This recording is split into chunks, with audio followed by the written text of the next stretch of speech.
বিসমিল্লাহির রহমানির রহিম। আসসালামু আলাইকুম। আশা করি যে যেখানে আছেন আল্লাহ তাআলার অশেষ রহমতে অনেক অনেক ভালো আছেন। আজকে আপনাদের সাথে শেয়ার করব হট টমেটো সস তৈরি করার সহজ পদ্ধতি। বাজার থেকে কিনে আনা সসের থেকেও এটা একদম পারফেক্ট হবে। প্রথমে আমি এখানে 1 কেজি পরিমাণ টমেটো নিয়েছি। অবশ্যই টমেটো সস তৈরি করার জন্য একদম পাকা লাল দেখে টমেটো নিতে হবে।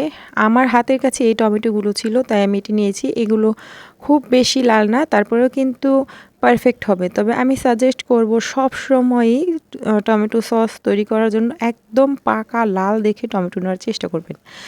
তো টমেটোগুলো প্রথমে ধুয়ে নিয়েছিলাম, এরপর ছোট করে কেটে নিয়েছি। এইখানে আমি বেশ কয়েক কোয়া রসুন দিয়ে দিয়েছি। এখন অল্প একটু পানি দিয়ে খুব ভালোভাবে সেদ্ধ করে নেব।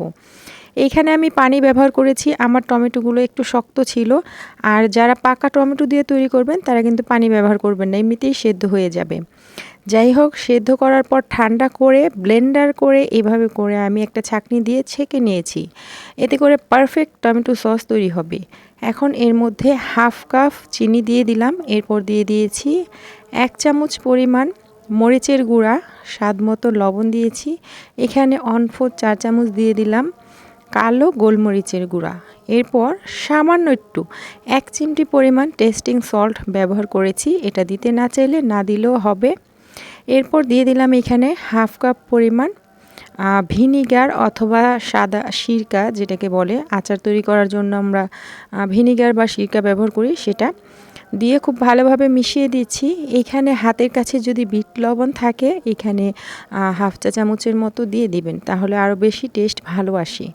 তো দিয়ে আমি এটাকে জাল করে নিচ্ছি। এইখানে আমি খুব বেশি পানি কিন্তু ব্যবহার করিনি টমেটো সেদ্ধ করার সময়, তাই এখানে খুব বেশি সময় লাগবে না।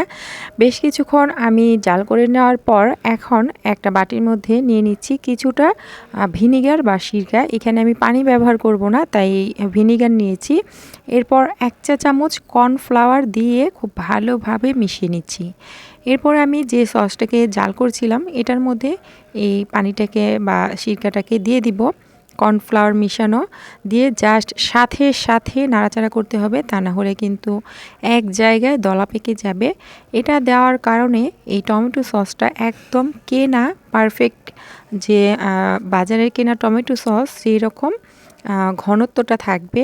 তো আপনারা এটা না চাইলে নাও দিতে পারেন। এটা এমনিতেই টমেটোটাকে জাল করে তারপরে ঘন করে নিতে পারেন।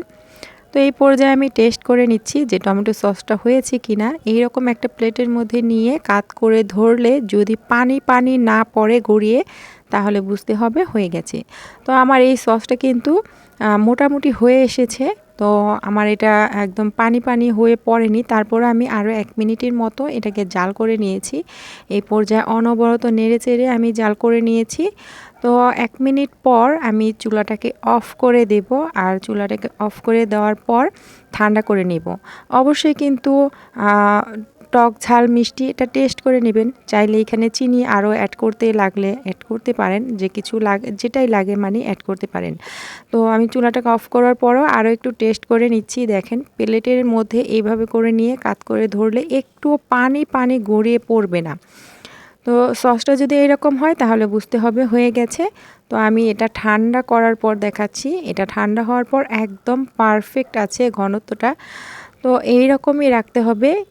আমার এটা একদম ঠিকঠাক আছে। তো এখন আমি এটা কিভাবে সংরক্ষণ করব সেটা আপনাদের দেখাচ্ছি।